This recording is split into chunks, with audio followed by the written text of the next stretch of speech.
김지의 돌직구쇼에 오신 여러분 반갑습니다. 김지입니다. 전 오늘도 이곳 광화문 청계 광장에 나와 있습니다. 햇빛은 눈부시고 따사롭지만 바람은 굉장히 차갑고 서늘합니다. 사퇴한 조국 전 장관 이슈가 현재의 민주당 쇄신에 강한 영향을 미치고 있습니다. 조국을 사과한다, 반성한다 라는 초선 의원들의 성명문을 대해서 권리당원 일각에서 쓰레기다 라는 얘기까지 나왔습니다. 그리고 삼선 중진의 민주당 의원 몇몇은 당에 대한 충정과 관심이다 라고 그 문자 폭탄에 대해서 미화를 했습니다. 과연 민주당의 쇄신의 길목에 조국이라는 존재는 어떤 의미일까요? 잠시 후에 이야기 나눠보겠습니다. 저는 비가 오나 눈이 오나 매일 아침 이곳에서 여러분을 기다리겠습니다. 김지의 돌직구쇼 지금 라이브로 시작합니다. 잠깐만요.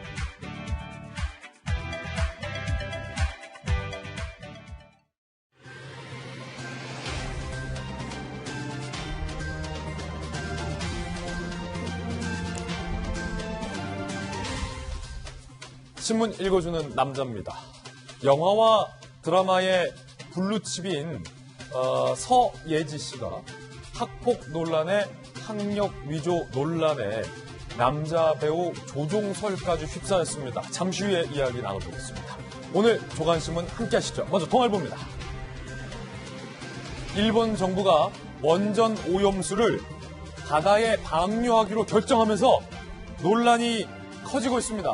대한민국 정부는 절대 용납 못하겠다라고 밝히면서 일본산 수산물을, 해산물을 포함해서 수입 금지 조치를 전면 확대할 것도 검토를 하고 있습니다. 자, 잠시 후에 저희가 그래픽으로 보여드리겠습니다만 이 오염수가 우리나라까지 도착하는데 과연 얼마나 걸릴까요? 210일 만에 이 오염수가 대한민국 앞바다로 도달한다라는 예측도 나와 있습니다. 자, 과연 이대로 일본이 오염수를 방출하는 것, 보고만 있어야 하는 걸까요? 그 어느 때보다 외교력이 시급해 보입니다. 잠시 후에 이야기 나눠보겠고요. 다음 신문 보시죠. 자, 이번엔 조선일보입니다. 조국, 임종석, 이광철, 울산 선거 개입 범행에 가담했다는 강한 의심이 든다. 검찰의 청와대의 울산시장 선거 개입 불기소 결정문에 비록 기소하지 않겠다, 불기소 결론을 내렸지만 이런 멘트가 들어가 있는 것으로 보도되고 있습니다. 조국, 임종석, 이광철이 울산 선거 개입 범행에 가담했다는 강한 의심이 든다. 자, 과연 이 대목 어떻게 해석해야 할까요? 현재까지 증거 정황만으로는 혐의 입증이 역부족했다, 기소 못했다 라는 검찰의 아쉬움도 이 결정문에 들어가 있다고 합니다. 이에 대해서 물론 당사자들, 특히 임종석 전 실장 같은 경우는 결국은 수사를 못해놓고 이제 와서 무슨 소리냐라는 식의 반발을 하고 있는 그런 상황입니다. 그런데 아시다시피 그때 수사 당시에 청와대가 압수수색에 협조를 하지 않았다는 등의 수사의 한계 논란도 명확하게 일고 있습니다. 잠시 후에 이야기 나눠보죠. 다음 신문입니다. 이번엔 한겨레 신문. 미국의 으름장. 삼성, SK 반도체 투자 G2 사이의 딜레마. 차량용 반도체 품귀 현상. 미국의 경제 재건하며 중국은 견제하고 있다. 바이든식 미 우선주의 속도, 바로 반도체를 두고서 벌어지고 있는 일입니다. 지금까지 신문 읽어주는 남자였습니다. 네, 오늘 출연진 소개하겠습니다. 정혁진 대표 변호사, 국민의힘의 김연아 비대위원 나오셨습니다. 자, 민주당의 김영주 전 의원님과 이재명 정치부 선임 기자 모셨습니다. 모두들 어서 오세요.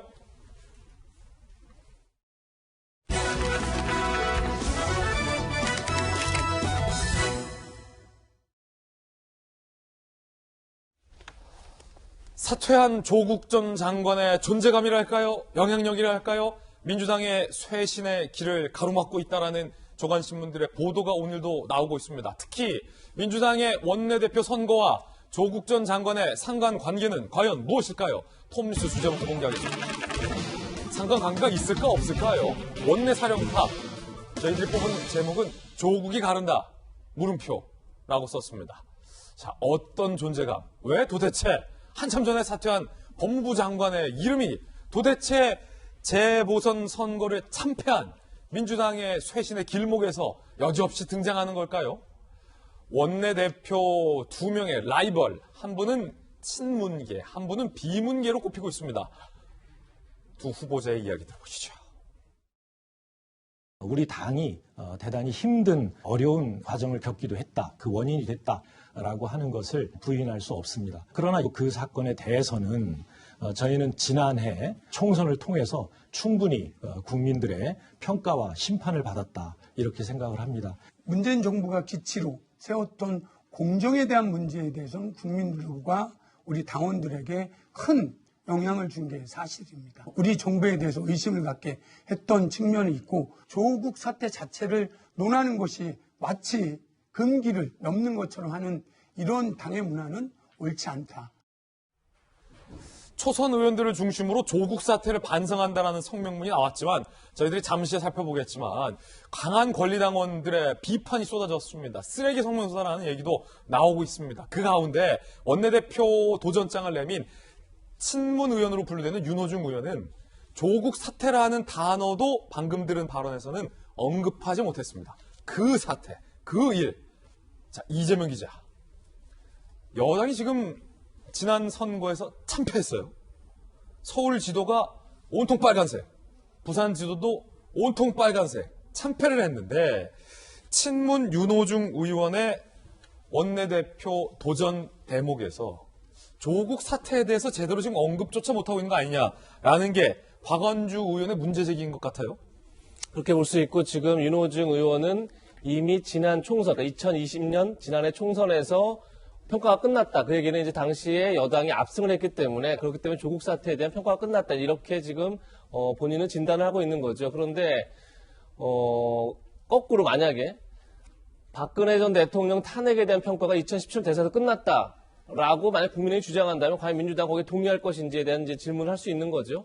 결국 이제 하는 평가라는 게 지난해 총선도 어떤 정치 현안보다는 코로나19라는 어떤 국가적 비상사태 속에 치러진 선거였다라는 게 많은 사람들의 평가죠. 그런 점에서 과연 조국 사태에 대한 평가가 끝났느냐 이런 질문을 하나 할 수 있는 거고 두 번째는 더 중요한 건 저는 조국 사태를 어떻게 규정하느냐도 굉장히 중요하지만 저는 이번 논란에서의 본질은 과연 팬덤 정치에 끌려갈 것이냐 아니면 지지층으로부터 그러니까 지지층에 끌려갈 것이냐 지지층을 끌고 갈 것이냐의 문제를 선택하는 게 바로 조국 사태다 이런 생각이 듭니다. 흥미로운 분석이에요. 다시 얘기해서 조국 사태를 불공정 이런 논란도 당연히 존재하지만 더 중요한 건 지금 민주당이 계속 지지층에게 끌려가는 정치를 해왔다. 그런 점에서 다양한 의견이 공존할 수 있는 그런 정치적 환경을 만들지 못했다. 이것이 굉장히 중요한 부분이기 때문에 저는 박완주 의원이 제기한 것처럼 조국 사태를 어떻게 평가하냐 중요하지만 조국 사태 자체를 금기시하는 이런 분위기, 환경을 깨고 나오는 것이 굉장히 중요하다. 그런 점에서 이번 이제 내일 모레죠. 어느 선거가 치러질 텐데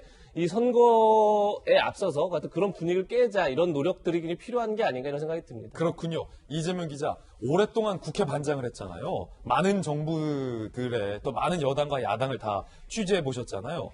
지금 윤호중 의원이 조금 전 발언에서 그 일, 그 사태라고 얘기해요. 그래서 박완주 의원은 아니 도대체 민주당에서 조국 사태를 얘기하는 것조차 금기시 되는 게 말이 되느냐라고 말을 하는데 민주당에서 지금 조국 사태가 금기시 되는 일이 역대 취재를 해보셨으니까 정상적인 겁니까? 조금 전에 얘기한 것처럼 지금 민주당의 가장 큰 문제는 민주당 내에 다양한 의견, 다양한 여론이 공존하고 있지 않다는 데 문제가 있는 거죠. 그런 점에서 이제 금기시하는 것을 이제 깨나오는 게 중요한데 그중 가장 대표적인 게 바로 조국 전 장관 사태인 거죠. 그런데 이제 초선 의원들이 그 문제를 정면으로 제기를 했죠. 조국 전 사태가, 그러니까 조국 전 장관 자체가 검찰개혁의 대명사로 알고 그래서 지지를 했는데 오히려 그러다 보니까 검찰개혁에 공감대를 잃었다라고 초선 의원들이 그렇게 규정을 했습니다. 그러고 나서 굉장히 강성 지지층에 의해서 사실상 초선 의원들이 오히려 적이다, 나가라, 이런 굉장히 험한 얘기를 듣게 되고 사실 그런 어떻게 보면 강성 지지층들의 누구는 그런 에너지를 표현했지만 그런 공격들에 사실은 의원들이 오히려 굴복하는 일들이 굉장히 반복돼 왔었죠. 그런 점에서 그런 분위기를 깨는 게 되게 이제 중요한 과제로 남아있다 이렇게 봐야 될 것 같고 저는 이런 생각이 듭니다. 근데 이제 초선 의원들이 그렇게 했더니 재선 의원 또 이제 삼선 의원들이 어제 모였지만 점점점 조국 얘기를 하지 않게 됐죠. 예. 그러니까 윤호중 의원도 이제 조국 전 장관 사태를 그냥 그 사건이라고 표현한 것도 얘기를 꺼내면 바로 공격을 당하는 이런 악수가 되고 있는데 그런 것들을 깨주는 게 오히려 중진들이고 지도부의 역할인데 오히려 거꾸로 가고 있는 거죠. 저는 그런 점에서 물론 초재선 의원들이 나서서 어떤 쇄신운동,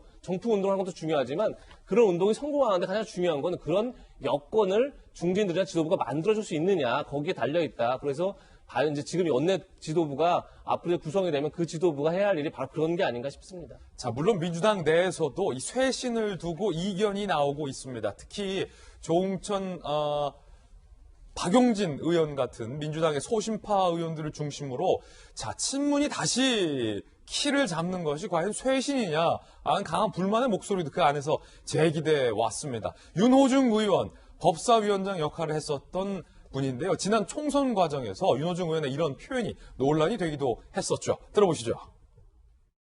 4월 7일 날 쓰레기를 잘 분리수거하셔야 됩니다. 그렇죠? 쓰레기는 어떤 쓰레기냐? 내곡동 땅이 있는 거 뻔히 알고 있었으면서 거짓말하는 후보 쓰레기입니까 아닙니까? 지난 보궐선거 국면에서 윤호중 의원은 오세훈 후보를 쓰레기라고 일컬어서 세게 논란이 된 바 있습니다. 그런데 공교롭게도 윤호중 의원이 써서 논란이 됐던 그 쓰레기라는 표현이 조국 사태를 반성한다는 초선들에게 오늘 돌아가고 있습니다. 민주당의 권리당원들의 성명서라는 것이 등장을 했습니다. 초선 의원들은 4.7 보궐선거 패배 이유를 청와대와 조국 탓으로 돌리는 왜곡과 오류로 점철된 쓰레기 성명서를 내며 배은망덕한 행태를 보였다. 쓰레기 성명서를 내며 배은망덕한 행태를 보였다. 뜨겁게 논란이 되고 있는데 지난 10일 민주당 권리당원들의 기자회견도 있었습니다. 들어보시죠. 이제 와서 보궐선거 졌다고 해서 조국 장관 탓으로 돌리는 것 자체가 어불성설입니다. 배은망덕이라고 저는 생각을 하고 나와서 국민의당 당원 탓하고 조국 탓하고 청와대 탓하고 결국엔 의회적으로다가 대통령을 비난하는 거 아닙니까? 그 화살을 네, 민주당 김영주 전 의원님. 네. 이 쇄신의 문턱에서 조국이라는 산은 꽤 높아 보입니다. 특히 권리당원들의 강한 반발과 비판이 연일 나오고 있는데 조국 사태를 반성했다고 초선들의 성명서를 향해서 쓰레기라는 표현도 나왔어요. 어떻게 보십니까? 이제 과거에 반추해 보면 이제 박근혜 전 대통령을 지지하는 분들이 사실은 박사모도 있고 네. 친박연대도 있었고 그분들이 지금 어디 계십니까? 볼 수 없습니다. 마찬가지로 지금 물론 청와대를 탓하고 조국 탓하고 이런 부분에 대한 당원들 안에서의 말하자면 반작용이 있을 수 있습니다만 제일 마음에 걸리는 게 배은망덕입니다. 배은망덕이라는 아까 그 표현. 네, 국회의원들을 우리가 마음대로 뽑아주고 떨어뜨릴 수 있다는 생각을 당원들이 갖고 있거든요. 그래서 저는 저게 굉장히 위험한 얘기라고 생각하거든요. 누구 탓에 국회의원 됐냐. 그런 게 아니라 사실 우리 민주당이 기본적으로 자기 정책과 정강에 맞는 후보를 내고 그런 민주적 절차에 따라서 가야 되는데 민주당의 가장 큰 현재 지금 문제는 뭐냐면 민주주의의 참뜻을 잃어버리고 있지 않느냐. 민주주의는 결국에는 말은 다수결이지만 다수결이 목표가 아니라 다수결을 통해서 다양한 목소리들을 모아내고 더 진실에 가까운 그야말로 답을 찾아가는 과정이 민주주의인데 이것이 그냥 강경한 목소리 내는 사람들 혹은 이번 보궐선거에서도 국민의힘은 어떻습니까? 당원을 거의 뭐 열어놓고 투표를 했죠. 예. 우리 민주당은 50% 당원을 했습니다만 이런 형태의 말하자면 강경한 이미지만을 갖는 그 당원들이 문제가 된다면 사실 민주당이 그 문제부터 극복해야 되는 그런 고민을 해야 될 거라고 저는 봅니다. 예. 자, 물론 쓰레기 성명서 배은망덕이다라는 강한 비판의 입장문이 과연 민주당 권리당원 전체의 목소리를 대변하는가와 관련돼서는 여러 논란이 있긴 합니다. 자, 그런데 여기서 쓰레기 같은 배은망덕, 굉장히 거친 비판의 대상이 됐던 초선 의원들의 반성문, 성명문 다시 한번 들어보시죠. 조국 전 장관이 검찰개혁의 대명사라고 생각했습니다. 하지만 국민들이 분노하고 분열되며 오히려 검찰개혁의 당위성과 동력을 잃은 것은 아닌가 뒤돌아보고 반성합니다. 자, 이 같은 성명서 반성문을 일컬어서 강한 비판이 지금 나오는 대목인데 김현아 의원님, 쓰레기라는 말들이 여러 번 나오는군요, 오늘. 네, 민주당에서는 그런 언어가 되게 일반적인 언어인가 저는 이번에 그런 생각을 했습니다. 근데 저는 그 민주당의 초선 의원들 일종의 뭐 자기 반성 그 기자회견을 하는 거 보면서 솔직히 말씀드리면 별로 이렇게 진심에 와닿지 않았습니다. 특히 저 마이크를 잡고 목소리를 내는 분들이 조국 사태 때 얼마나 천편일률적으로 조국 장관을 옹호하고 또 조국 장관의 그 자녀의 어떤 입시 비리 같은 것을 얘기하면서 관행이라고까지 얘기했던 관행. 사람, 이런 사람들인데 그 안에서 전혀 목소리를 내고 있지 못하다가 이제 선거를 지고 나서 저런 얘기를 하는데 저는 저게 정말 마음에 우러나서, 그러니까 저는 옛날부터 그렇게 생각 안 했는데 초선이고 당내에서 힘이 없다 보니까 얘기를 못 하고 있었습니다. 뭐 이런 발언도 아니고 갑자기 선거가 지나고 나니까 저희가 생각을 잘못했습니다라고 하는 게 정말 진심인지 선거에 졌기 때문에 뭔가 혁신된 모습을 보여주려고 하는 또 다른 자기적인 인위적인 모습인지 저는 약간 좀 헷갈린다는 생각을 하고 있었는데 그 판단이 끝나기도 전에 내부에서 이런 초선들의 목소리에 총질을 하는 걸 보면서 와 정말 내부에서 힘들겠구나. 그리고 그동안 다른 목소리를 냈던 아주 소수 의원들이 있죠. 조홍천 의원, 박용진 의원, 김혜영 의원이 얼마나 저 안에서 힘든 상황이었을까라는 것을 좀 다시 한번 느끼는 계기가 됐고요. 금태섭 의원은 이런 문제 때문에 이제 뛰쳐나왔죠. 맞아요. 그렇죠. 그런 금태섭 의원님도 잊어버렸습니다. 근데 제가 요즘 그 독일의 근현대사 관련된 책을 보고 있는데 독일이 사상적으로 굉장히 자유주의를 표방하면서 서로 다른 의견들이 또 아주 극렬하게 반대하는 의견들이 공존하는 토론이 굉장히 인정되고 보편화됐던 사회였다라고 하더라고요. 근데 그게 바로 무너진 게 나치, 히틀러가 등장하면서 반대되는 목소리가 나오게 되면 절대로 그것을 용납하지 않는 사회로 변화가 됐고 그게 사실은 지금 2차 대전과 우리 사회의 여러 가지 분열의 씨앗을 남겼다고 보여지는데 저는 민주당의 총선에 대패하고 난 모습에서 오히려 더 선거 패배보다 안타까운 건 뭐냐면 저런 목소리조차 선거에 졌는데도 저런 목소리조차 낼 수 없는 저런 분위기가 사실은 좀 걱정스럽고 안타깝습니다. 예. 자, 방금 들으신 의견은 야당 지도부 김연아 의원의 개인적 견해다라는 말씀 드리겠습니다. 민주당의 3선 의원들 사이에서는 초재선의 목소리에 공감한다면서도 이 강성 당원들의 거친 비난을 당을 향한 관심과 충정이다라고 표현을 했습니다. 김연아 의원과는 관점이 상당히 다른데요. 관심과 충정, 여러분들은 어떻게 생각하십니까? 들어보시죠. 3선 의원들은 철저한 반성과 성찰, 뼈를 깎는 혁신을 다짐하고 앞장서겠습니다. 당원들이 초선 의원들을 좀 공격적으로 비판하고 있는데 저희들은 다 당을 위한 관심과 충정이라고 생각을 하고요. 그런 것도 다 서로가 다 당심이다. 더 소통하고 더 존중하고 함께 의견들을 모아나가도록 초선 간담회에서는 조국 장관 사태에 대해서 의견이 나왔었는데 별도로 언급하지 않았습니다. 문의가 아예 없으셨나요? 조국 사태에 대해? 예, 별도로 언급했습니다. 자, 조국 사태에 대해서는 아예 논의조차 하지 않은 3선 중진 의원들 사이에서 이 같은 권리당원들의 과격한 비난의 움직임을 향해서 충정과 관심이다라고 표현을 한 겁니다. 정혁진 변호사님, 네. 자 어떻게 생각하십니까? 관심과 충정. 일단 앞뒤가 안 맞는 것 같아요. 왜냐하면 공감을 한다라고 하면 그렇게 공격하는 것에 대해서 이거는 좀 잘못된 것이 아니냐, 문제가 있는 것이 아니냐, 그렇게 나가는 것이 일반적인 그 흐름일 텐데 그 공격하는 것도 인정을 하고 그 다음에 이제 이렇게 그 초선 의원들이 이야기하는 것도 인정을 하고 그거는 과연 어떤 말인가 그런 생각이 드는데. 오영환 의원이 페이스북에다가 그 글을 올렸어요. 글을 올려서 제가 한번 쭉 봤더니 그런데 그 오영환 의원이 어떤 분이냐 제가 찾아봤더니 더불어민주당 영입인재 5호였어요. 그래서 2020년 1월 작년 1월 달에 조국 사태 관련해서 이런 건 관행인데 너무 지나치게 부풀려졌다. 2번에 걸쳐서 강조한 거죠. 너무 지나치게 부풀려졌다라고 비판을 했었단 말이에요. 그런데 요번에 올린 그 페이스북 그 내용을 쭉 보니까 본인은 어떻게 생각을 했느냐. 조국 장관은 검찰개혁의 대명사라고 생각을 했고 그렇기 때문에 조국 장관을 그 검찰이 부당하게 압박을 한다. 뭐 관행이었는데 너무 부당하게 압박을 갖다가 한다라고 판단을 했었다는 거죠. 과거에 2020년도에. 그런데 지난 1년 동안에 이루어진 일련의 사태들을 쭉 보면서 보니까 그것이 아니었다라고 하는 걸 깨달았다는 거거든요. 그래서 그 결과 검찰 개혁의 당위성과 동력을 잃어버린 것이 아니냐.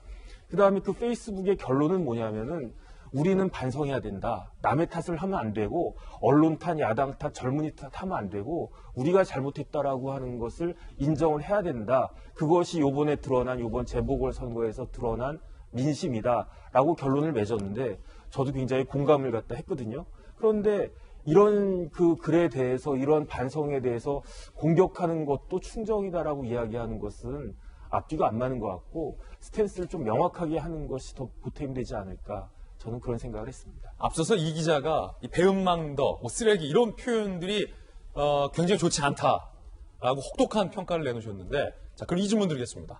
배은망덕이다, 쓰레기다라는 표현도 관심과 충정이다라는 삼선 중진 의원들의 코멘트 혹시 무엇을 떠올리셨습니까? 글쎄요. 배은망덕에 아까 김영주 전 의원님이 말씀하셨지만 은혜는 국민들이 뽑아준 거죠. 그 국민에게 은혜를 돌리는 게 정상적인 건데 지금 당원들은 우리가 한 의원을 떨어뜨리고 붙일 수 있다. 이렇게 이제 표현한 거예요. 배은망덕이라는 말 자체에. 그러니까 그런 점에 있어서 굉장히 어떻게 보면 이 민심에, 그러니까 이번 보궐선거를 통해서 민심의 준엄을 깨달았고 그렇기 때문에 성찰과 반성의 시간을 갖는 건데 거꾸로 지금 얘기를 하고 있는 거죠. 그런 점에서 이제 굉장히 논란이 큰 그런 발언이 아닌가 싶고 물론 이제 당연 다양한 의견이 존재하고 강한 의견도 존재하는 거죠. 그런 점에서 뭐 충정이다 이렇게 표현하는 것 자체를 문제 삼을 수는 없다 이렇게 볼 수는 있지만 여전히 지금 친문 강성 지지층들을 뭐 문재인 대통령이 양념이라고 표현했었고 이낙연 전 대표는 에너지원이라고 표현했었는데 여전히 양념이냐 에너지원이냐 아니면 노무현 정부 당시에 초대 정무수석이었던 유인태 전 의원은 이렇게 표현했죠. 오히려 중도층의 등을 돌리게 만드는 당의 부담이다 이런 식의 이제 표현을 했었는데 부담인지를 이제 선택해야 할 때가 왔다 이런 생각이 들고 저는 이제 약간의 정풍으로 얘기했지만 2000년도에 사례를 돌아가 보면 2000년도 총선에서 민주당이 패배를 하죠. 그리고 나서 이제 당의 정풍, 쇄신운동이 벌어집니다. 당시 그걸 이끌었던 게 재선의 천정배, 신기남, 정동영 의원 등인데 그리고 나서 이제 김대중 대통령 앞에서 면전에서 당시에 최고 실세였던 권노갑 의원 등이 이제 이선, 퇴진 이런 걸 요구를 하죠. 그리고 실질적으로 그런 것들이 받아들여지고 그리고 나서 노무현 정부가 만들어집니다. 여기서 주목해야 될 건 초재선 의원들이 쇄신 정풍운동을 했다는 게 중요한 게 아니라 그들을 용인한 청와대와 당시의 주류입니다. 그러니까 주류와 청와대가 어떤 입장으로 쇄신운동을 받아들일 것인가에 대해서 받아들일까지 봐야 그 다음에 어떤 반성과 쇄신이 일어나고 그리고 다음 정권 재창출까지 갈 수 있다. 그런 점에서 지금 이제 아까도 얘기했지만 당 지도부, 그러니까 민주당의 주류와 당 지도부가 어떤 입장을 취하냐가 저는 다음 정권 재창출과 직결된다는 생각이 듭니다. 자, 그 가운데 민주당의 초선 의원 중 한 명이죠. 김남국 의원이 때 아닌 좌표 찍기 논란에 휩싸였습니다. 어떤 일이 벌어진 걸까요? 함께 보시죠. 김남국 의원, 조국 교수님에 대한 사랑과 존경을 숨김없이 나타냈던 의원 중에 한 분인데 자, 2030 세대가 주류 그리고 문정부 초기에 친문 성향을 보였던 하지만 조국 사태 이후에 반문 성향으로 돌아섰다는 평가가 나오고 있는 A사이트 커뮤니티 유저 여러분을 찾아뵈려고 한다. 굉장히 겸손하게 나를 비판하는 사이트를 찾아뵙고 싶다. 저에 대한 가장 많은 비판을 하는 사이트인 것도 알고 있다. 진짜 용기 내서 이야기 듣고 싶다라고 용기를 발휘했습니다. 여러분들의 이야기를 듣고 싶다라는 겁니다.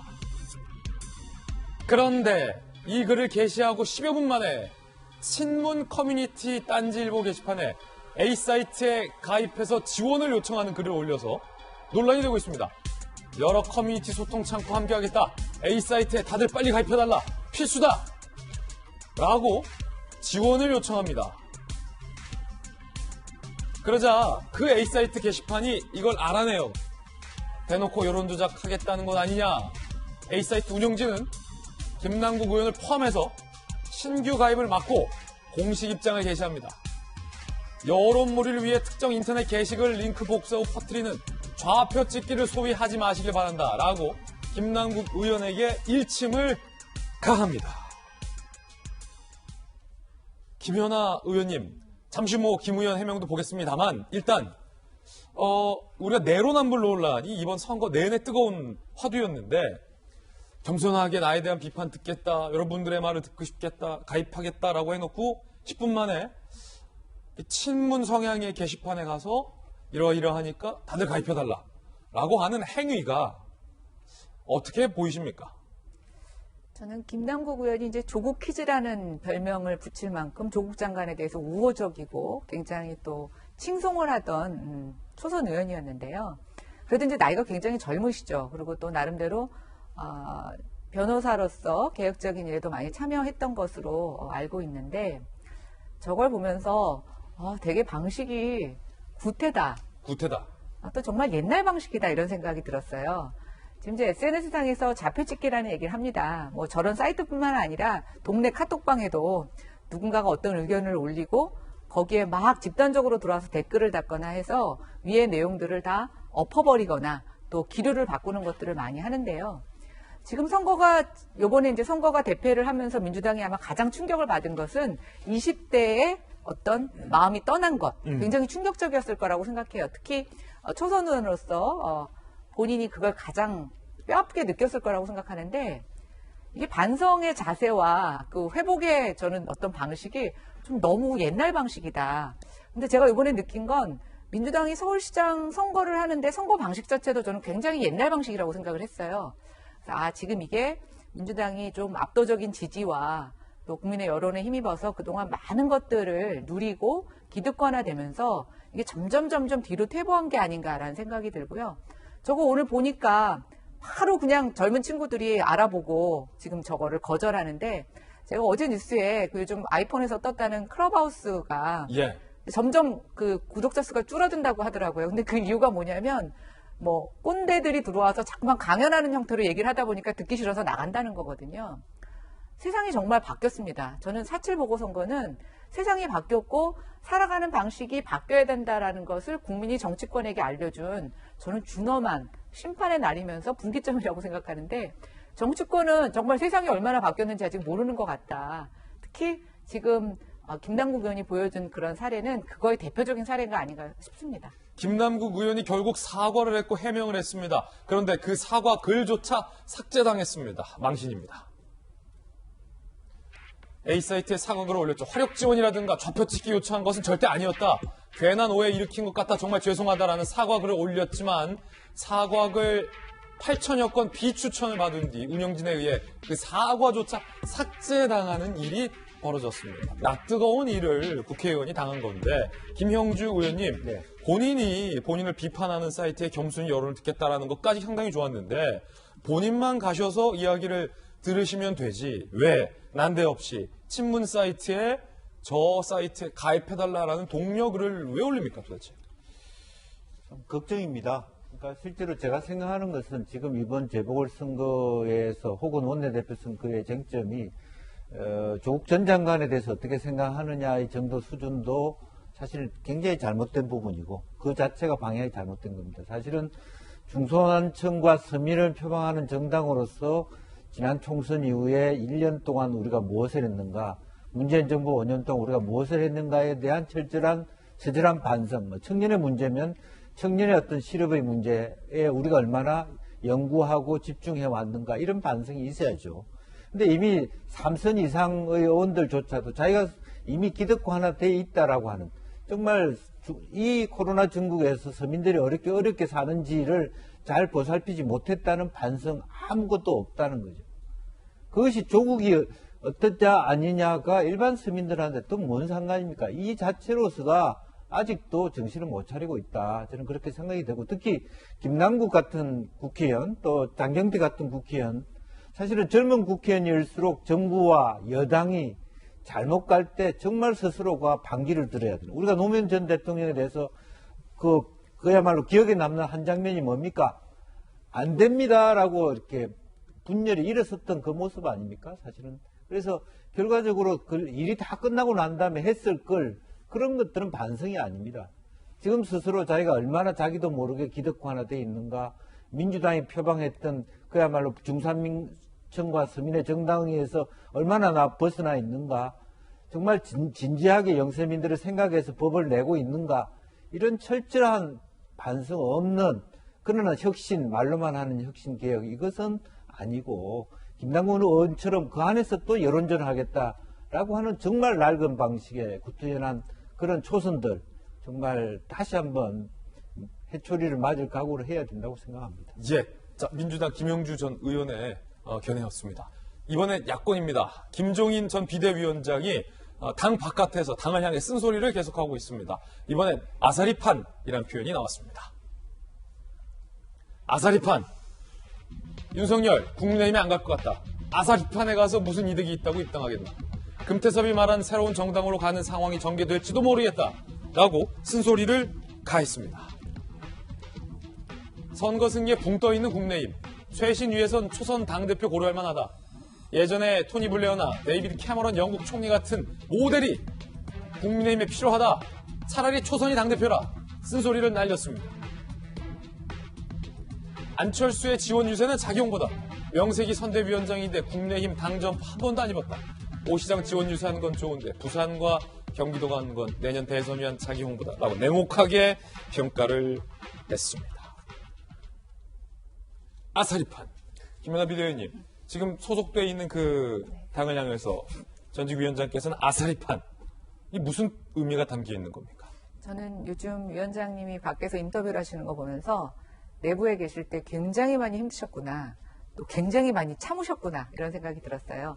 이제 겉으로 말씀은 안 하셨지만 저희 내부에서 뭔가 우리 당의 후보를 만들고 그 추진 동력을 갖고 선거에 나가고 싶다는 얘기를 많이 하셨는데 사실은 내부에서 좀 협조가 안 된 측면이 있었습니다. 그럼에도 불구하고 저희가 그런 의견이 밖으로 흘러나가는 것이 오히려 밖에서 잘못 비춰질까봐 저희 비대위원들은 이제 최대한 신중하게 그런 의견을 이렇게 밖으로 내보내지는 않았는데 위원장님께서 중간에서도 뭐 여러 얘기를 하셨죠. 그래서 그것이 또 좀 나가서 좀 다른 목소리로 비치기도 했는데 저는 왜 그만두셨는지 알 것 같아요. 내부에서 쓴소리를 하시면 뭐 당권에 대해서 욕심이 있는 게 아니냐, 비대위원장을 더 하고 싶은 게 아니냐, 뭐 이런 여러 가지 비난이 있을 수 있었을 것 같습니다. 그런데 딱 선거가 이기고 가장 박수 받을 때 떠남으로써 밖에 나가서 나는 더 자연인으로서 얘기하겠다. 근데 조영 원내대표가 상임 고문을 하시면 어떻겠냐고 제안을 드렸더니 그것도 딱 거절하고 나가셨어요. 저는 그 이유를 알 것 같아요. 더 밖에서 객관적으로 얘기하시겠다고 하는 건데 저는 저 말씀에 우리가 굉장히 귀를 기울여야 될 것 같다는 생각을 하고 있습니다. 그리고 저것을 뭐 잠깐 내부 안에서 어떤 분열의 목소리로 또 하는데 저는 그거 아니라고 생각하고 우리 내부에서도 이번 선거가 우리가 잘해서가 아니라 여당의 실정을 막을 만한 대안을 찾기 위해서 국민들이 주신 거라고 인정을 하고 있지 않습니까? 그럼 제일 중요한 것은 우리가 과거가 중요한 게 아니라 우리가 뭘 어떻게 했느냐가 더 중요합니다. 저도 비대위에서 공개 발언했지만 과거에는 여당을 비판하는 것만으로도 우리가 국민의 지지를 얻을 수 있었습니다. 그런데 보궐선거 이후에는 우리도 역시 대안을 제시하지 못하면 저는 이제 국민에게 계속 지지받을 수 없다고 생각하고요. 김종인 위원장께서 야단을 치시지만 저는 굉장히 당 밖에서 당에 대한 애정을 표현하고 계신 거다라고 생각을 하고 있고 지금 선거가 끝나자마자 이제 저희도 지도체제 개편 때문에 여러 가지 논란이 있는데 오히려 저희 안에서 지금 다른 목소리가 나오는 거 저는 분열이라기보다는 굉장히 건강한 모습이라고 생각합니다. 다만 이 다른 목소리들을 좀 하나로 모으고 해결로 타결로 찾아가는 그 과정을 좀 우리 스스로 해냈으면 좋겠다는 생각을 해봅니다. 자, 한편 합당을 두고 내홍을 벌이고 있는 국민의힘과 안철수 대표. 자, 최근 안 대표 측이 정무 부시장을 요구한 건 아니냐라는 의혹도 제기됐는데 안 대표는 사실이 아니다라고 부인했습니다. 들어보시죠. 김도식 실장과 이영훈 전 실장을 정무 부시장으로 추천하신 거는 맞나요? 사실관계가 좀 틀리다는 말씀드리겠습니다. 서울시정에 관련돼서는 제가 뭘 요구를 하진 않았습니다. 모두 다 오 시장께서 필요하다고 판단해서 요구를 하시면 거기에 대해서 상의하는 방식으로 진행이 될 겁니다. 여야 상황 알아봤습니다. 이번엔 저희가 준비한 두 번째 이슈인데요. 윤석열 전 총장이 정직 취소 소송을 낸 지 벌써 넉 달이 지났습니다. 법원이 법무부에 경고를 했다라는 보도가 나왔습니다. 자, 어떤 얘기일까요? 주제 살펴보시죠. 자, 이 이야기 잠시 후에 짚어보도록 하겠고요. 임종서, 조국 등등을 향해서 범행 가담 강한 의심이 든다. 검찰이 이런 의견을 표명했습니다. 자, 먼저 법무부 이야기부터 해보겠습니다. 법원이 법무부에 경고를 날렸다라는 보도가 나왔는데 어떤 보도일까요? 기억하시죠? 윤 총장은 2개월 정직을 받은 바 있죠. 12월 17일 관련 소송이 제기됐는데 법원은 집행정지 가처분 신청을 받아들여서 업무에 복귀했습니다. 자, 법무부가 그때 당시 뭐라고 법원을 향해서 멘트를 날렸냐면 가처분 좋다. 하지만 우리 법무부는 본안에서 치열하게 다툴 것이다. 라고 승부는 끝나지 않았다. 라는 식의 멘트를 날립니다. 그런데 넉 달이 지났는데 법무부가 답변서나 증거도 제출하지 않고 있다라는 보도를 조선일보가 하고 있습니다. 그래서 서울행정법원이 법무부에게 넉 달이나 지났다. 성명 준비 명령을 전송했다고 합니다. 이달 29일까지 증거 제출하라. 따르지 않을 경우는 본 재판 없이 끝내겠다. 카카. 소위 경고를 날렸다라는 보도가 조선일보에 나오고 있는데 정혁진 변호사님. 네네. 그때 당시 이제 기억해 보면 법무부가 가처분 신청을 받아들이면서 윤 총장에게 1패를 했지만 본안에서 다투겠다. 강한 결기를 보였는데 넉 달이 지났는데 증거도 안 내고 답변서도 안 냈다. 어떻게 받아들여야 됩니까? 제가 어제 기사를 보고 대법원에 들어가가지고 사건 진행 상황을 봤거든요. 예. 그러니까 소장 접수가 2020년 12월 17일 날 됐고요. 이 소장이 법무부에 도달한 게 21일이에요.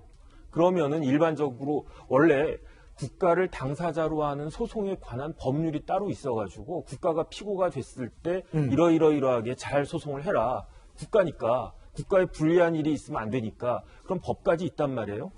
그런데 지금 제가 계산을 해보니까 한 110일이 지난 거예요. 예. 그 110일이 지나서 성명 준비 명령이 올해 2021년 4월 8일 날 이제 법원에서 발해졌는데 왜 이렇게 됐냐면은 이 소장을 받은 다음에 적어도 한 달 이내에는 그 답변서를 갖다 내야 되거든요. 원칙적으로.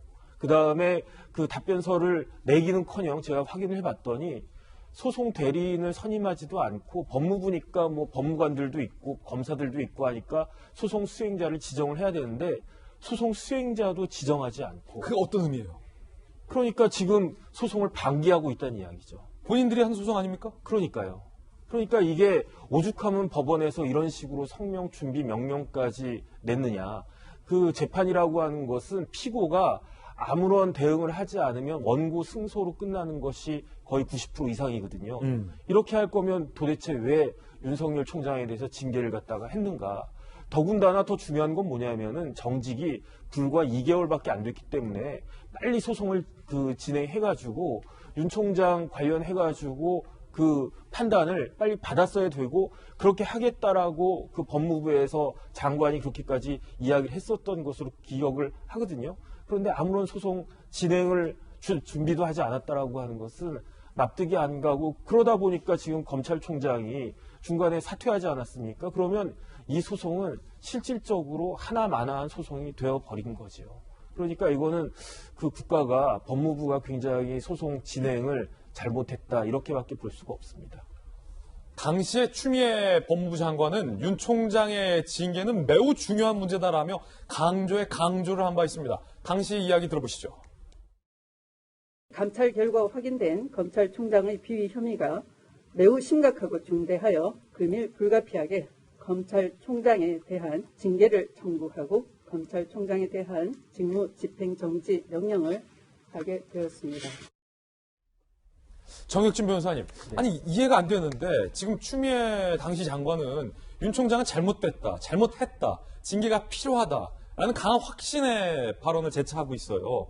그런데 법원에서 가처분 신청을 받아들여서 결국은 법무부가 했던 징계 먹히지 않게 돼서 본안에서 싸우겠다. 법무부의 어떤 그럼 지금까지의 소신, 추 전 장관의 확신이 끝까지 소송까지 가서 결기로 이어져야 될 것 같은데 왜 흐지부지 법원에게 성명 준비 명령까지 받았는데 소 담당하는 인원도 결정이 안 되는 태도를 보여줍니까? 그러니까 이거는 납득이 안 되는 거고요. 그 다음에 이제 추미애 전 장관도 판사 출신이잖아요. 판사들은 어떻게 생각을 하냐면 피고가 우물쭈물 아무것도 안 하고 있으면 피고가 잘못했으니까 할 말이 없으니까 말을 못 하고 있는 거지. 그렇지 않습니까?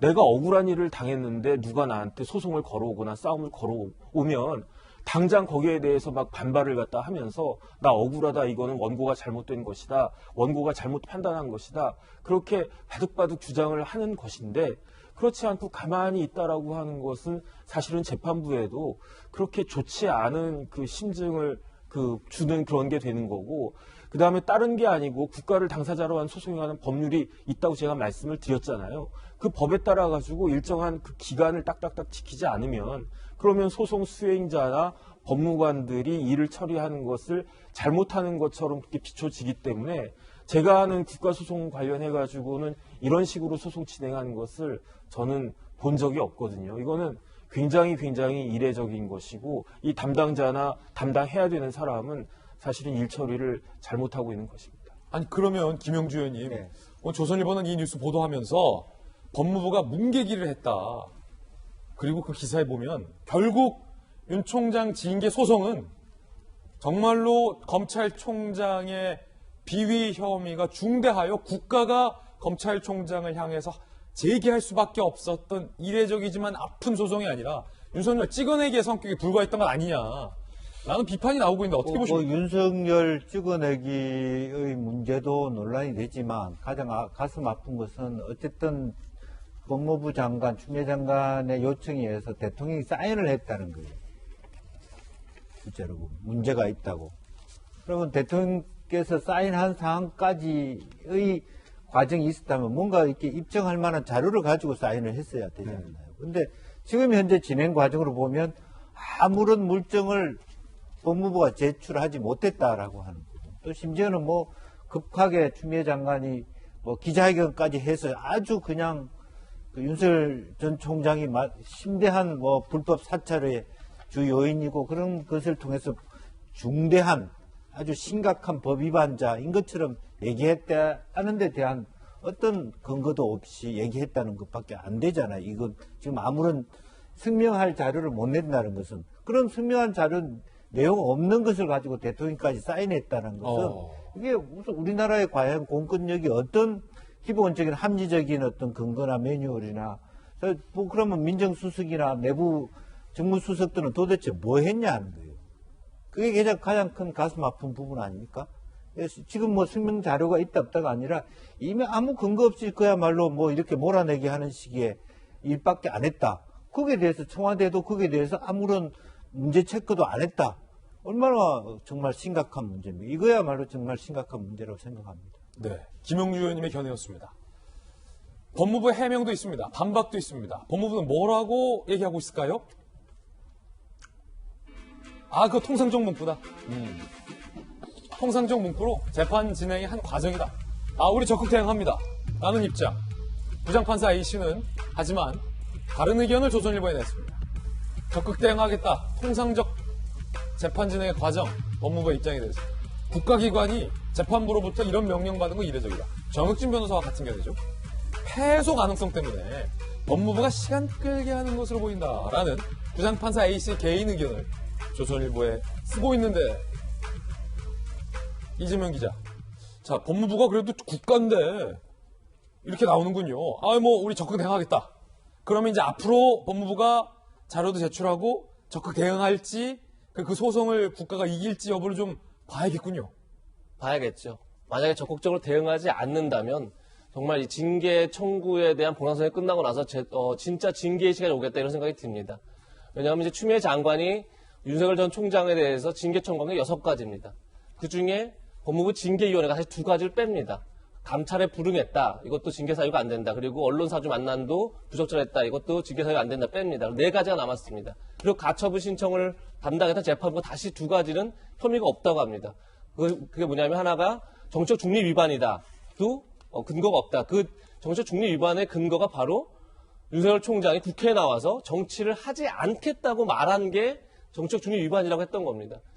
그러니까 당시에 이제 궁예 관심법이냐, 라는 말이 나왔던 거죠. 그리고 또 하나가 이제 신라젠 취재 의혹 감찰 방해도 재판부가 인정하지 않았습니다. 남은 게 두 가지입니다. 두 가지가 뭐냐면 조금 전에 추미애 장관이 심각하다 얘기했던 게 바로 재판부 사찰 문건이죠. 근데 사찰이 이루어졌다면 정말로 그게 불법적으로 이루어진 건지 아니면 그 사찰을 통해서 진짜 법관들, 재판부를 압박하려 했던 건지를 증명할 책임이 법무부에 당연히 있는 거죠. 그렇기 때문에 추미애 장관이 심각하다고 얘기했던 거죠. 그런데 그것을 아무런 증거자를 내지 못한다 그러면 그야말로 이 징계 청구 자체가 굉장히 허구적이다라고 볼 수밖에 없는 거죠. 그러니까 이제 결국 윤석열 전 총장 찍어내기가 아니냐 이런 본론이 귀결되는 거죠. 만약 그것이 맞다면 그래서 결국은 법무부가 이번 소송에서 아무런 대응도 못한 상태에서 패소를 했다 그러면 그럼 정말로 그때부터는 이 징계 청구에 참여한 인사들을 징계해야 하는 그런 사안이 되는 거죠. 그런 점에서 법무부가 어떻게 대응할지 봐야 되지 않나 싶습니다. 예, 흥미로운 분석이었습니다. 자, 그렇다면 그런가 하면 청와대의 울산 선거 개입 의혹과 관련해서 임종석 전 실장은 불기소 처분을 받았죠. 그런데 그 불기소 결정문, 검찰의 견해에 범행에 가담했다는 강한 의심이 든다라는 문구가, 그 멘트가 들어가 있습니다. 함께 보시죠. 강한 의심이 들지만 불기소. 자, 이건 좀 이례적인데 한번 보시죠. 오늘 동아일보 보도에 따르면 검찰이 청와대 울산시장 선거 개입 의혹, 임종석, 조국 등을 불기소 처분합니다. 자, 울산시장 선거 개입 의혹 한 문장으로 요약하면 2018년 지방선거 전 송초로 현 시장의 공천을 위해 경쟁자를 회유했다는 의혹 등등입니다.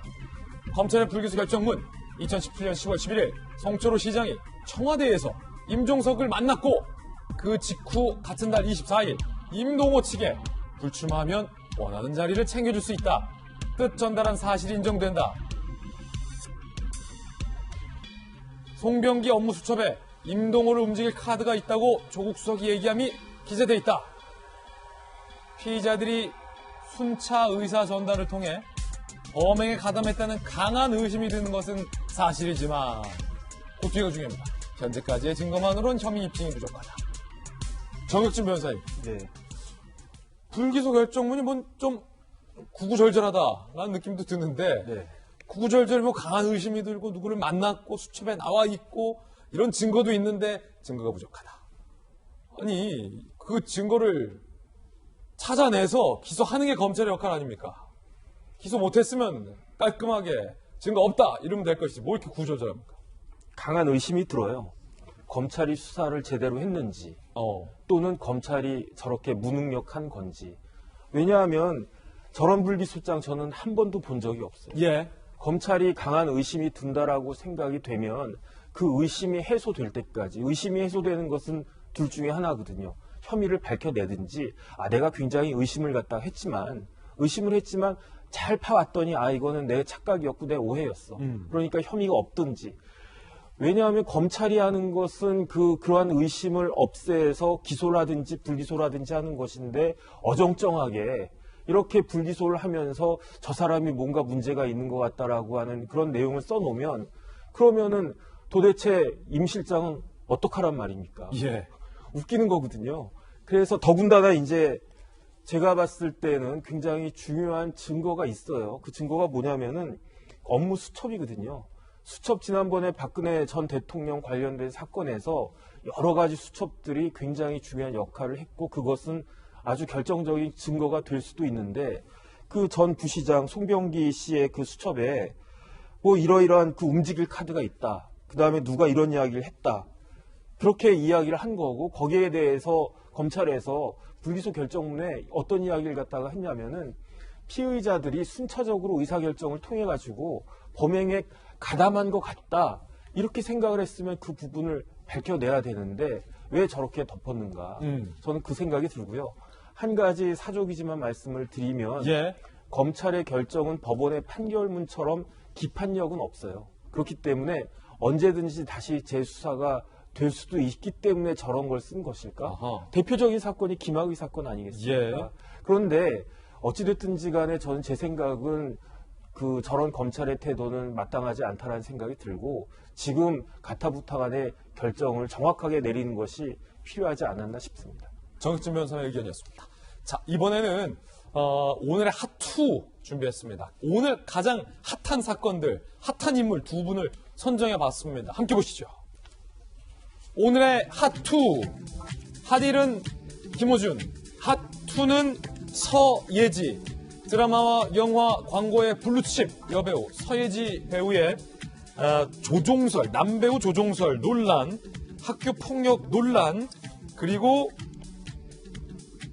학력 위조 논란 등등이 제기됐고요. 핫1 김호준 씨는 오늘은 왜 핫일까요? 자, 함께 보시죠. 야당에서 TBS 김호준 뉴스공장의 편파성 문제를 삼고 있습니다. 이번엔 야당에서 그의 출연료 문제를 삼았습니다.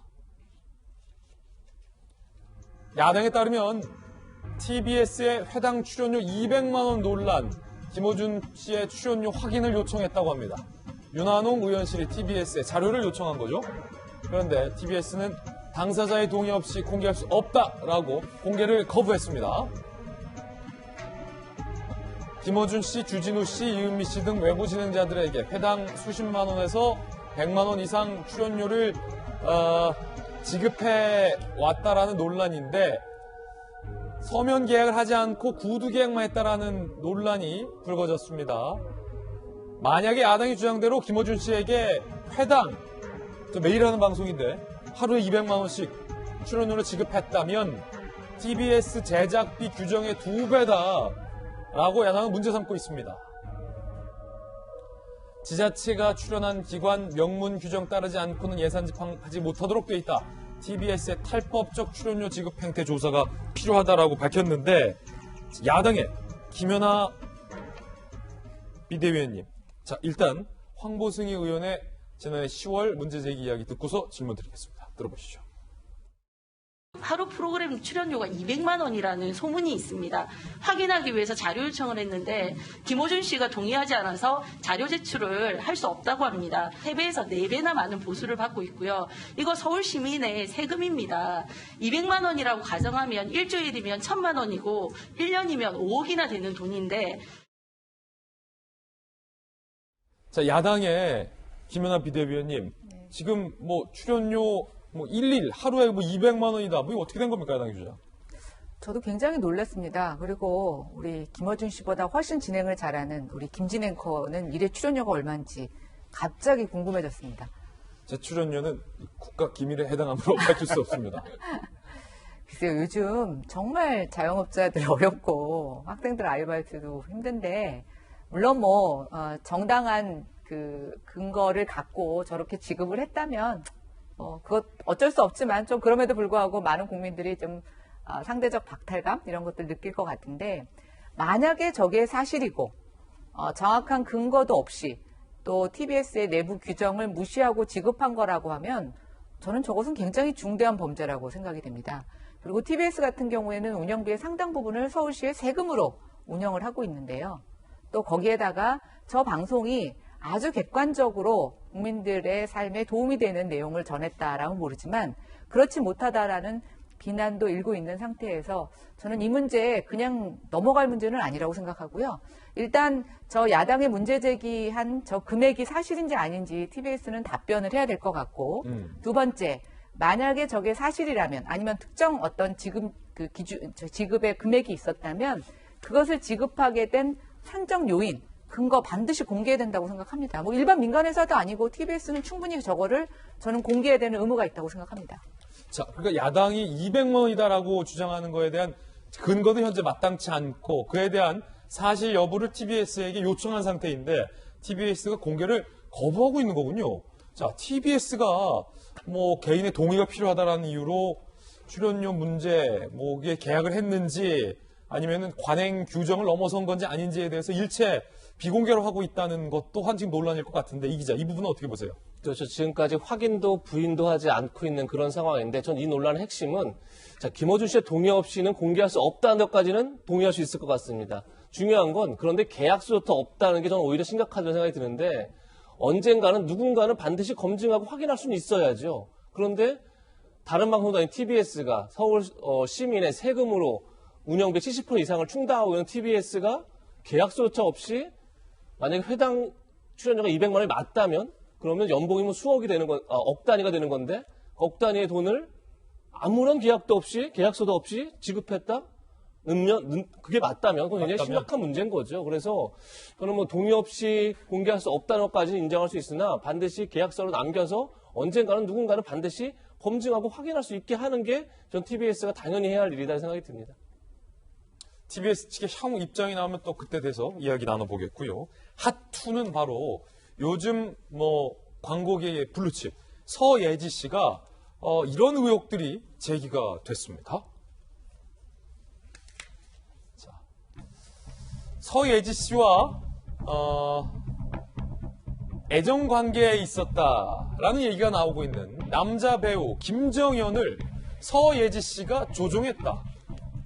라는 설이 제기됐는데 사건의 전말, 김정현의 이상했던 행동들, MBC의 멜로드라마 시간, 남자 주인공 김정현, 당시 제작 발표에서부터 상대 여배우 소녀시대 서연이 팔짱을 끼려 하자 정색하며 김정현이 거부를 했던 반응, 무표정 일관 등 태도 논란이 그때 당시 세게 일었습니다.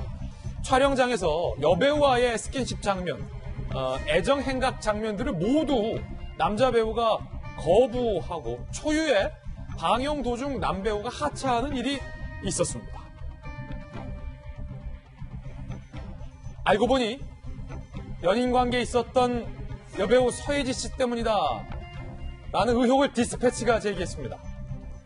김정현이 대본에 나온 상대 여배우 서연 씨와 스킨십 멜로 장면 연기를 거부했는데 디스패치는 김정현이 드라마에서 이 같은 걸 거부한 것 서예지의 연기 디렉팅을 받고 있었기 때문이다. 드라마 촬영 스태프 A씨. 김정현이 당시 여자친구 있으니 스킨십 장면 할 수 없었다라는 말을 했다. 그 여자친구가 서예지인 걸 모르는 사람이 없었다라고 증언을 하기도 했고요. 디스패치가 어떻게 입수했는지는 모르겠는데 김정현과 서예지의 당시 메신저 대화 내용이라며 공개를 했습니다.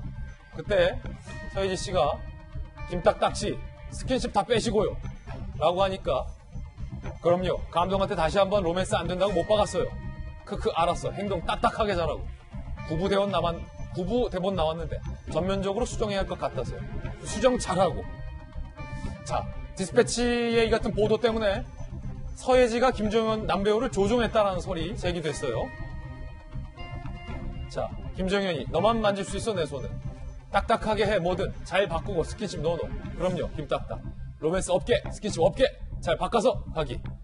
방금 감독에게 멜로 로맨스 싹 지워달라고 했어 논리 정연하게 라고 디스패치가 메신저 내용을 보도했고요.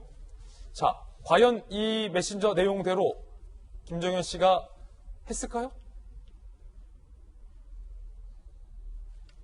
자 그때 당시에 남자 배우가 상대 여배우를 대하는 태도가 굉장히 정말로 딱딱하고 무뚝뚝하고 좀 선을 그었다. 표정에서도 굉장히 좀 관리가 안 됐다라는 의혹 보도가 있어 왔긴 했습니다. 바로 이 모습이고요.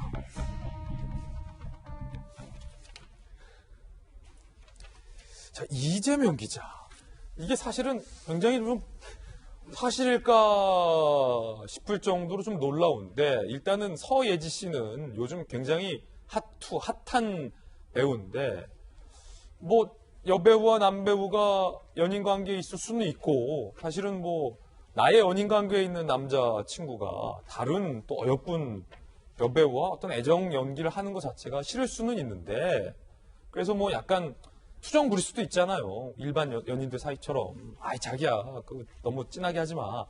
근데 그렇다고 남자 배우가 연기를 다 빼주세요. 뭐 로맨스를 안 하세요. 대본을 수정해 주세요. 이럴 수가 있나요? 조정할 수가 있나요? 쉽게? 그렇죠. 그래서 서예지 씨의 소속사 입장이 지금 말한 것처럼 양쪽이 교제한 건 맞지만 남자 배우가 뭐 드라마에 하차하는데 영향을 미쳐 이런 게 아니다. 그리고 일반적인 애정 행각이었다. 그러니까 투정 같은 그런 이제 대화였고 실제 남자 배우도 또 서예지에서 그런 요구를 한 적이 있다. 이런 식으로 이제 해명을 했는데 근데 그래도 불구하고 이제 저 제작 발표회를 보면 저희가 사진만 봤지만 영상을 보면 서연 씨가 이렇게 김정현 씨의 팔짱을 끼려는 이제 모습을 했는데 바로 이제 손을 딱 쳐내는 영상이 나옵니다. 영상이 나오죠. 그 당시 그래서 서연 씨도 굉장히 당황하는 모습이 있었고 현장에서 봤던 많은 기자들도 굉장히 놀랐을 것 같다는 생각이 들었고요. 그리고 당시에 드라마를 제작하는 과정에서도 여러 차례 대본 수정이 있었던 것도 사실인 것 같습니다. 왜냐하면 제작 팀들이 이제 그런 증언을 하고 있으니까요. 그래서 저게 정말 어디까지 맞는 건지, 저 대화 내용이 실질적으로 다 뭐 저희가 조종이라는 표현을 썼지만 진짜 뭐 조종을 해서 남자 배우가 다 실제 그걸 이행했는지 정확히 알 수 없지만 저는 어쨌든 배우가 양쪽이 다 배운 거죠. 배우가 연기를 가지고 연기를 못하겠다면 사실 그건 배우의 자질에 관련된 문제겠죠. 예. 그래서 전 저 문제에 대해서 저대로 양쪽 다 해명을 제대로 못하면 앞으로 배우로서의 활동을 할 수 있을까라는 근본적인 의문 좀 들긴 합니다. 여배우 서혜지가 남자 배우 김정현을 조종했다라는 의혹이 디스패치에 의해서 제기된 건데, 자, 일단 양측은 그 디스패치에 공개된 대화 내용이 사실이 아니다라는 식의 적극적인 부인을 현재 하고 있지는 않은 상황입니다. 2018년 서혜지, 김정현 두 사람이 주인공으로 출연한 영화의 언론 시사회 당시의 화면도 저희가 찾아봤는데 함께 보시죠. 기본적으로 배우 앞에는, 연기자 앞에는 연출자, 또 수많은 촬영 스태프들이 다 어우러져 있어서 그 안에서 이제 연기를 하게 되는데, 이번에는 정말 배우들만 냅두고 모든 사람들은 다 사라진 그 환경 속에서 하려다 보니까 이게 NG인지 아니면 오케이가 난 건지 아니면 감정을 더 가지고 가야 되는지 이런 거를 조금 머릿속으로 계산을 한다는 것이 조금 어려웠고요. 개인적으로 연기할 때 좀 달랐다고 느꼈던 부분은 깊이감이라고 하죠. 사실 제가 경험해봤던 부분이 아니기 때문에 제가 어느 위치에 서 있을 때 표정이 보이고 이런 것들이 좀 덜 익숙해서 다음에 또 이제 촬영을 하게 되면 좀 더 잘 표현해낼 수 있지 않을까. 자, 조정설 서혜지의 해명 나왔습니다. 함께 보시죠. 당시 김정현도 키스씬을 하지 말라고 요구해서 그럼 너도 하지 마라는 식의 연인 간 질투 섞인 대화들이 오갔다. 이는 업계에서 연인 사이인 배우들 간에 흔히 있는 애정 싸움이다. 자, 그렇다면 김정현의 행동이 이해가 안 되는 거예요. 서혜지의 해명만 보도록 하더라도 서혜지가 뭐 그렇게 진짜 요구하지 않았다는데 김정현이 왜 연기를 못하겠다고 했는 건지, 그 부분이 지금 이 기자 설명한 대로 해명이 안 되거든요. 서혜지, 당초 예정됐던 영화 언론 시사회 불참 통보에 앞서서 김정현 관련 질문을 막아달라는 요청도 했다. 해명 보셨습니다. 자, 그런데 이 서혜지 씨에게 이딴 의혹이 재점화됐습니다. 학폭 논란. 지난 2월 배우 서혜지 학폭 가해자 의혹, 증거가 없어 일단락됐는데 어제 온라인 커뮤니티 서혜지 같이 데리고 다니던 여자애들 툭하면 때리고 제 물건인 것처럼 대했다라는 누리꾼의 이야기가 올라왔습니다. 자, 학력 위조 논란도 불거졌고, 자, 이거는 서혜지 측이 인정을 했어요. 2017년 3월 예능 프로그램에 출연해서 서혜지가 스페인에서 아주 유명한 대학을 다녔다, 대학 생활에 대해서 길게 얘기를 하는 대목이 나갔는데, 자, 서혜지는 그 대학을 다닌 적이 없다라는 의혹이 불거지자 서혜지 수업사, 낯선 예능 환경에 긴장한 상태에서 실수한 거다. 스페인 마드리드 소재 대학교 입학 준비한 사실이 있으나 대학도 못 다녔다. 결국은 예능에서 했던 대학생활과 관련된 학력이 그 대화가 위조된 것이다 라는 논란에 인정을 하기도 합니다. 김연아 의원님, 어떻게 보십니까? 저는 그 김정현, 서혜지 두 배우 다 제가 되게 좋아했던 배우고, 그렇습니까? 최근에 드라마를 굉장히 잘 봐서 굉장히 좀 충격적인 보도였습니다. 그래서 특히 이제 서혜지 씨 같은 경우에는 지금 김정현 씨와의 조정설 외에 지금 학폭과 관련된 논란이 추가적으로 제기되면서 어떻게든 본인이 좀 명확한 해명을 하지 않으면 앞으로 연기 생활에 굉장히 큰 좀 상처가 생기겠구나라는 생각이 들고, 지금 학폭과 관련해서는 뭐 이게 연예인들뿐만이 아니라 스포츠 선수들부터 시작해서 사회 전반으로 퍼져나가고 있는데요. 우리 사회가 지금 이 문제를 이렇게 정말 폭로만 하는 게 아니라 어떻게 이거를 좀 이렇게 가다듬으면서 상처를 치유하는 과정으로 가야 할지를 고민하지 않으면 정말 이런 것들이 끝나지 않겠다라는 생각이 듭니다. 조종설이 과연 지금 서혜지 씨 측이 해명을 하고 있습니다만, 앞서 우리가 봤듯이 서혜지의 해명에도 불구하고 이해되지 않는 김정현의 행동들에 대한 추가 해명이 지금 필요한 상황으로 보이는데 어떻게 보셨어요? 네, 맞습니다. 언뜻 지금 서혜지 씨의 해명만 보면 뭐 연인 사이에서 그럴 수 있겠다라는 생각이 드는데, 저 해명에 김정일 씨가 과연 동의하느냐 안 하느냐가 저는 저것에 대한 진실 여부에 다시 논란을 좀 재점화시키거나 좀 가라앉게 할 수 있을 거라고 보여지는데요. 의외로 지금 김정은 씨 측의 입장이 좀 안 나오고 있습니다. 서둘러서. 그리고 뭐 이렇게 찌라시라든가 SNS상에서는 저것을 근거로 한 뭐 여러 가지 또 스토리들이 계속 추가적으로 나오고 있어서 제일 좋은 건 본인들이 명확한 해명을 하는 게 제일 좋을 거라고 생각이 돼서 일단은 좀 김정일 씨 측의 해명이든 설명이든 빨리 뭔가 이루어져야 되지 않을까 생각해 봅니다. 예. 자, 학폭 논란에 대해서는 사실이 아니다라고 서희지 씨 측은 반박을 하고 있다는 점도 말씀드립니다. 이번엔 저희가 준비한 다음 이슈입니다. 사실 우리 국민들, 우리들의 먹고 사는 그리고 건강에 중요한 영향을 미칠 수 있는 중요한 뉴스입니다. 일본 정부가 오염수를 바다에 방류하기로 결정하면서 논란이 거셉니다. 자, 이 오염수가 얼마의 시간이 지나면 우리 앞바다에 도달하게 될까요? 김재혁 기자가 취재했습니다. 리포트 보고서 이야기 이어가겠습니다. 지난해 독일 킬 대학 해양연구소가 내놓은 연구자료입니다. 후쿠시마에서 방사능 오염수가 방류되면 210일 만에 제주도에, 240일 뒤에는 동해에 도달하는 걸로 예측됐습니다. 한반도 해역에서 가장 먼저 영향을 받는 제주 지역의 반발은 거셉니다. 어민들은 누가 방사능에 오염된 수산물을 먹겠냐며 방류를 반드시 막아야 한다고 입을 모았습니다. 일본에서 오염수를 방류해버리면 저희들 어민들은 업장이 무너지죠. 네, 그런 심정이에요. 이게 만약에 하면 오염이 된 걸 고기를 누가 사고 먹겠습니까? 바닷속에 이렇게 몸을 담그고 살림을 차고 있는데 우리 해녀들이 어떻게 살라고 이걸 바다에 이제 방류를 한다는 것이 말이 안 되는 소리잖아요. 제주도는 일본이 일방적으로 방류를 결정한다면 법적 대응에 나서겠다고 경고했습니다. 한일 양국 법원에 일본 정부를 상대로 소송을 제기하는 것은 물론 국제사법재판소에도 제소하기로 했습니다. 내일부터 당장 전문가들과 논의하여 이미 예고한 바 있는 국제법과 국내법상의 대응 방안을 마련하도록 하겠습니다. 부산과 울산, 경남과 전남 등 바다를 접한 지방자치단체도 일본 정부의 결정을 즉각 철회하라는 성명을 냈습니다. 우리 정부도 일본의 조치에 대해 강한 유감을 표명하며 주한 일본 대사를 초치했습니다.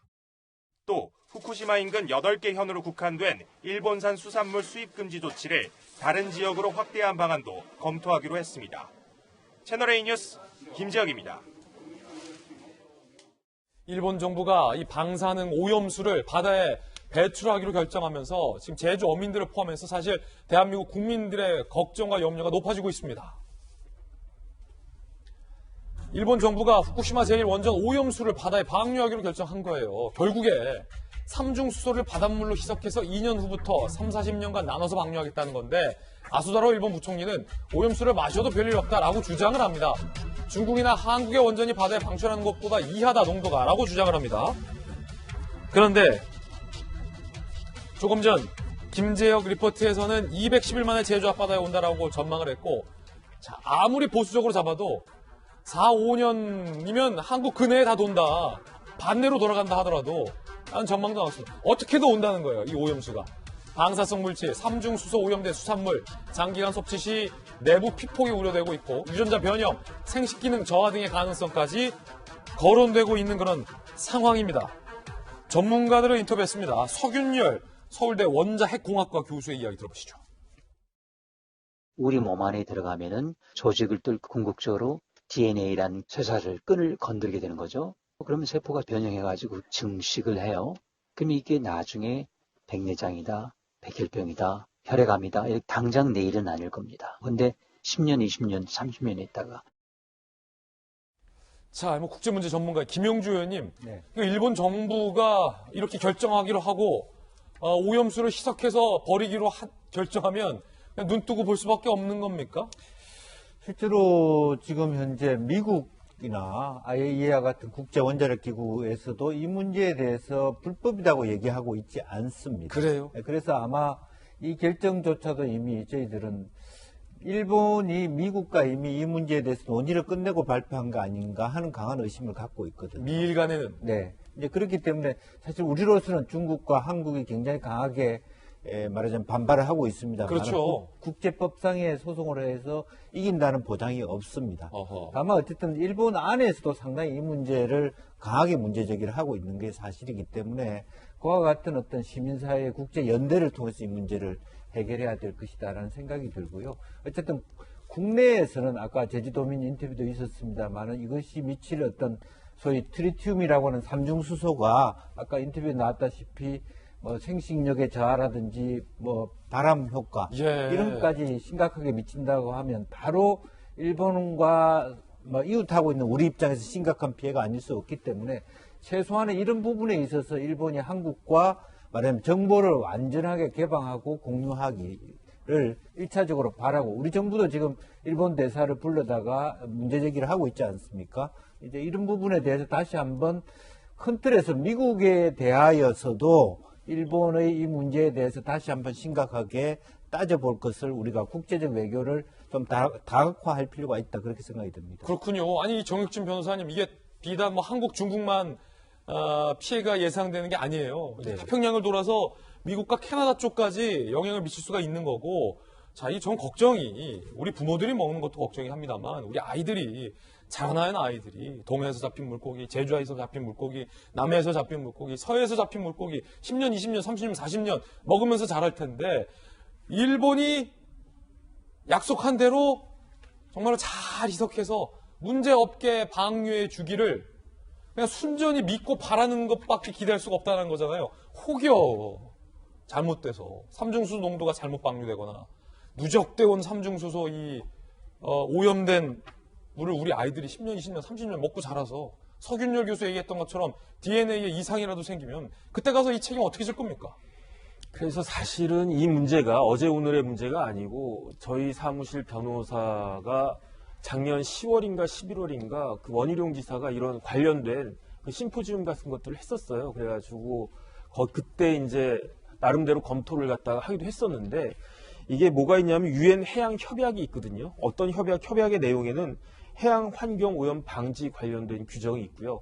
이런 경우에는 이제 상호 통보 규정도 있는데 우리 정부가 제대로 통보를 받았는지 아니면 언론을 통해서 이런 내용을 받았는지는 확인을 해봐야 될 것 같고 근데 사실은 우리가 그 법적으로 이렇게 특별하게 할 수 있는 것이 무엇이 있을까 고민을 해봤었는데 그때 이제 현실적으로 정부라기보다는 도쿄 전력이 문제가 될 것 같고요. 그 도쿄 전력을 상대로 해서 가처분 신청을 하는 것이 저런 오염수를 방출하는 것을 금지하는 가처분 신청을 하는 것은 어떨까 하는 생각을 했었던 적은 있었는데 결국에 와서는 이제 한 6개월 정도 지난 것 같은데 정부가 저렇게 결정을 한 것 같고 그렇다라고 했을 때 과연 어떠한 그 영향이 있을지는 아무도 모르는 것이기 때문에 굉장히 불안해지기는 그 마음은 어쩔 수 없는 것 같다는 그런 생각이 들고 그다음에 뒤늦게 우리가 할 수 있는 것들은 뭐 어민들이나 이제 그 피해를 입은 사람들이 손해배상 청구를 할 수는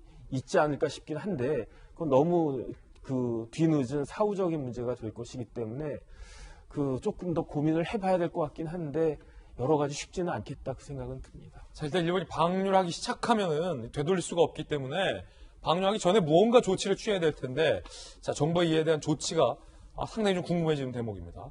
자, 이 논란 계속해서 저희가 취재해서 보도해 드리겠고요. 이번에 저희가 준비한 다음 이슈 함께 보시죠. 오세훈 신임 서울시장이 국무회의에 참석을 했습니다. 문재인 정부의 장관들과 함께, 문 대통령과 함께 회의에 참석을 한 건데요. 그 국무회의에서 현 정부의 장관들과 상당히 어색한 분위기가 있었다고 합니다. 이야기 들어보시죠.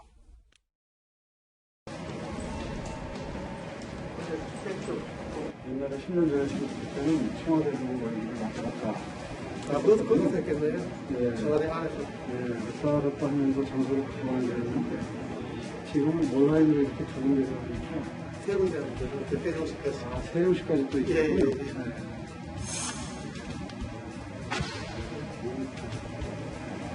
시간이 있으면 안 돼. 사이에 너무 많이 시켜야